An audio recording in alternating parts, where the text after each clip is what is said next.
If the only reason people hate The Acolyte is because of misogyny, racism, and homophobia, then why do so many of those same people love House of the Dragon? It's almost like that argument is complete and utter horse crap.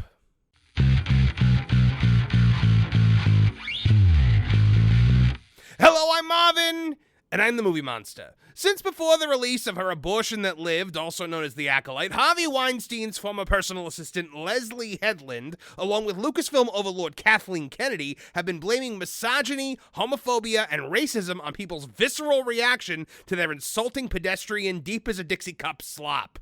But this week, HBO leapt into the summer TV season with a second offering of its hit Game of Thrones prequel series, House of the Dragon, a show with 2 female leads along with LGBT and POC representation. Yet, a lot of the same people who have slammed The Acolyte are praising House of the Dragon, including this monster right here. How can this be? It couldn't be that people's detestation of The Acolyte has nothing to do with their personal preferences towards certain groups of people and everything to do with the quality of the storytelling. Could it? Let's take a look at 5 reasons why people like House of the Dragon but hate The Acolyte. Number 1, it draws from quality source material. George R.R. Martin might not be the fastest writer in the world, but he is a damn good writer. And the story of House of the Dragon is pulled from his lore, detailed in the book Fire and Blood. It's the story of a dance of dragons, and while there are creative liberties taken with the story, it respects the lore and established world Martin painstakingly created in A Song of Ice and Fire. We're revisiting a world most of us fell in love with long ago, a world of fantasy and heroics, one that certainly fell off toward the end, but a world that we mostly have fond memories of still. We're seeing King's Landing, the Iron Throne, the Wall, Dragonstone, along with places we've only heard of but never seen like Storm's End. But, and this is a big but, we're not relying on nostalgia for better shows to carry us through this. House of the Dragon has something original to say apart from Game of Thrones. It's a contained story that nods to the original but still stands on its own. When you look at Game of Thrones, the show was amazing while still pulling from existing books. But once it sailed off the edge of the proverbial map into territory where there were no books to draw from, the creative team suddenly reminded you that they were the minds that gave us X-Men Origins Wolverine. The Acolyte, on the other hand, is a lazy, spiteful, agenda-driven slog with no emotional investment from fans. It's a paper-thin story that spits in the face of the source material and the man who created it, fundamentally changing the core tentpoles of his universe and trying to interject modern audience bullcrap into familiar settings.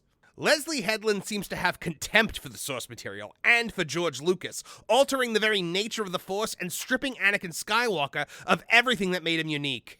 Number 2, it puts the story first. House of the Dragon is a very inclusive show. On its face, I think a lot of people would look at this and think, there's another modern audience DEI slog, like the majority of what Hollywood squeezes through the sphincter of scriptwriters and expects us to lap up.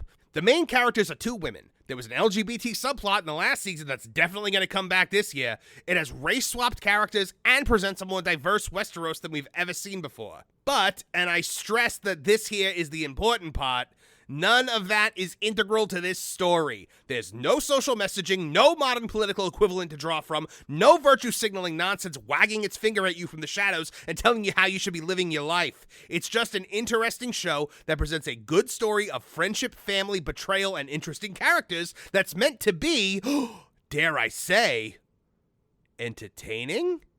The Acolyte, on the other hand, is ham-fisted social justice identity politics nonsense that spoon-feeds the strong wah-man trope down your throat. Leslye has made no bones about the fact that this is her story in every way, and it's all based on her personal politics and experiences. Now, I'm not saying there's something inherently wrong with writers who inject some of themselves into a property, but that tends to work best with an original IP, something they've created. This is Star Wars. There's no room in it for Leslye Headland's life story. The Acolyte doesn't care about entertaining you. It's trying to deliver a message with cringy lines like this. The galaxy is not a place that welcomes women like us. Only one of these shows cares about entertaining people, and, lo and behold, it's the one that people are actually entertained by. Number 3, it treats its characters like people. When Game of Thrones was first wowing audiences in its early seasons, an interviewer asked George R.R. Martin how he writes such strong female characters. George's reply has always stuck with me. He said something to the effect of, I do this really radical thing with my female characters. I write them like they're human beings. Well, on the surface, that's a line that might make you laugh. Really think about what he's saying. All too often in modern entertainment, writers feel the need to make caricatures instead of characters. They create protagonists whose defining character is they're a strong woman. So my character, you know, she's a powerful leader. She's a powerful leader. Yes, yes. Yeah, kind of like that. In modern entertainment, we get characters who are defined by their gender, sexual orientation, race, or gender identity. It's almost impossible nowadays to get a female lead whose story arc isn't I'm a strong woman, or a gay or trans character whose character is anything more than being gay or trans. The show I always point to is Buffy the Vampire Slayer. Yes, Buffy is a strong female, but that's not her arc. That's not her character. I could identify with Buffy Summers because she speaks to universal truths that everyone can point to. Things like love, loss, family, friendship, the burden of leadership, and coming to accept your place in the world. Willow Rosenberg on that show was one of the first openly gay characters in a drama series who wasn't a caricature. She was a well-developed three-dimensional character who, oh, by the way, just happened to be gay. Rhaenyra Targaryen and Alicent Hightower in this show are both strong female characters, but they're not strong female characters, if that makes sense. I wanted to hate Alicent in the first season. I figured she was going to be Cersei Lannister 2.0 and Aegon was Joffrey 2.0. Instead, I saw a nuanced performance and a well-written character who felt betrayed by her best friend and just wanted to look after her family.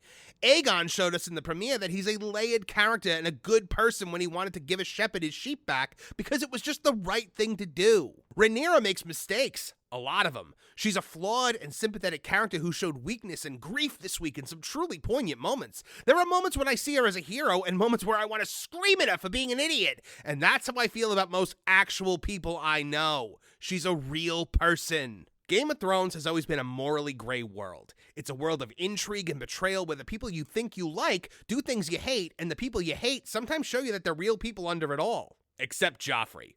Fuck that dude. The Acolyte tries to do the same thing and fails miserably, because Star Wars isn't Game of Thrones. It's not a morally ambiguous adult universe. There's a light side and a dark side. It's intended for 12-year-olds to teach them universal morality lessons that anyone could connect with. Now, there are ways to make things a bit more gray, and we saw that with Andor, but to do that right, you need a talented writer, and Leslye Headland is not that. Every character on The Acolyte boils down to stunning and brave, strong female minority gay person or idiot man who has to be constantly corrected to own the patriarchy. These characters are the three-dimensional equivalent of stick figures wrapped up in scripts that very clearly think they're saying something smart or deep. The power of But The Acolyte tells niche stories for a niche audience, and judging by the numbers we're seeing, even that niche audience has said no thank you, Leslye. Number 4, no loudmouths. One of the best things about House of the Dragon is that the cast isn't constantly out there plugging the show's diversity. We're not getting 1,000 articles a day about the first left-handed black female to ride a dragon over Harrenhal while armed with a sword on the left side. I'm sure a lot of the writers, directors, and actors on this show have a lot of political opinions. However, I don't know them, and I don't care to know them. I'm fairly sure that Emma Darcy, the actor who plays Rhaenyra Targaryen, and I wouldn't hang out in real life, and that's fine. I don't have to be friends with someone to like their performance. I care about what's on the screen, and the team at House of the Dragon isn't weighing down the show's goodwill with nonstop preaching in the media. It's almost like they believe in the quality of the show they made and feel no need to shield it in a blanket of political messaging to weaponize outrage against any and all detractors. Unlike a certain other show that's currently polluting the airwaves. The Acolyte has been all about stunning bravery and rainbow flags since the first second someone opened their mouth about it. This project has used the modern Hollywood formula masterfully. Shield your project in identity politics and make sure that everyone knows how into the diverse inclusion of it all you are.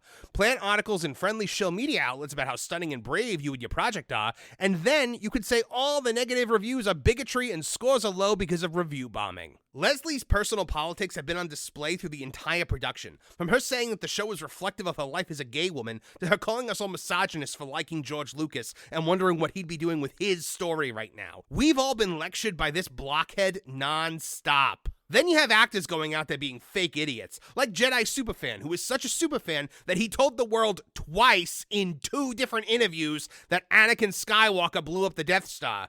Or Mama Yass, ass who talked about how patriarchal Star Wars is and how female leaders are so rare. People were already exhausted with the Acolyte's politics before a second of footage was seen by human eyes, and Leslye proved beyond a shadow of a doubt that there was nothing more to her big project than the politics she put there. Number 5, it doesn't hate the fans. Fan blaming is one of my least favorite Hollywood tactics. It used to be that if people didn't like your show or movie, you just chalked it up to a misstep. Now, if they don't like it, they're bigots. Imagine if the creators of the original live-action Super Mario Bros. Movie attacked the fans after the movie flamed out by saying that they're racist against Hispanics or something, and that's why the movie performed poorly. Oh wait, John Leguizamo said that recently when no one asked him to be in the animated movie, didn't he? But House of the Dragon seems thankful for its fans. It seems to have a great relationship with the people. And even when the last 2 seasons of Game of Thrones hit the wall, unless I'm forgetting something, I don't remember the X-Men Origins Wolverine guys attacking the fans over their response. Everyone, I think, kind of universally accepted that poor decisions were made with the ending of that show. In other words, they acted like grown-ass adults. Over on The Acolyte, Leslye Headland and Kathleen Kennedy started attacking the fans before the show ever came out. The fan-blaming and hatred that Lucasfilm puts out there is second maybe only to Amazon Prime versus the Lord of the Rings fans with the Rings of Power. By the way, we got a song parody coming up about that when it gets close. Buckle up. At the end of the day, attacking the people who consume your product is the dumbest thing any business can do. And entertainment is a product. It needs to be designed for a target audience. You gotta take their likes and dislikes into account. Disney has seemingly decided with properties like Star Wars and Marvel that the actual audience it has, or had, doesn't matter anymore and aren't desirable. So they're creating content for a mythical modern audience that doesn't exist, or doesn't exist in enough volume to be profitable on the level they need to justify the IP. If you want to succeed in any business venture, you have to embrace and cater to your audience. It's not anyone's divine right to write, direct, or star in a project. It has to have the audience in mind. I don't give a flying fairy fucking a frog about your childhood dream. This is a business. You create stories for a sizable audience, and you respect that audience if you want to keep them. House of the Dragon does this. The Acolyte doesn't. And I think their Rotten Tomatoes scores speak for themselves. House of the Dragon Season 2, Episode 1 was a genuine joy to behold. For the first time in a long while, I watched something and was just wholly entertained. A big congratulations over to the team at HBO for serving its audience and the source material well. And a big na-na-na-poo-poo to Leslye Headland, Kathleen Kennedy, and the talentless hacks over at The Acolyte and Lucasfilm for having their defense plan completely blow up in their faces. You have to stand on your own 2 feet now, ladies, and look at yourselves in the mirror. If it's not istophobism driving people away from you in droves, it's time to ask yourselves what's really going on. If I can alter a phrase from your horrible show, it's about talent and who has enough to use it. Thanks for tuning in, and a huge thanks for the massive influx of subscribers and views on this channel over the last 24 hours. I'm shocked and thrilled to have you all here. The monster movement is alive and well, both here on Tooneytown TV and our sister channel, Tooneytown Wrestling. This channel is only 3 weeks old, and the support I've received has been humbling. Thank you. Unlike Disney, I appreciate my audience, and I want to give you more of what you want. Oh, and check out Toonie Talk TV, our live stream show, Wednesday nights at a new start time of 8 p.m. right here on Tooneytown TV. Please be sure to like, share, and subscribe. Click the bell icon to get notified of new videos as they drop. It really helps the new channel out. For all of us here at Tooneytown TV, I'm Marvin the Movie Monster. Now get out of here!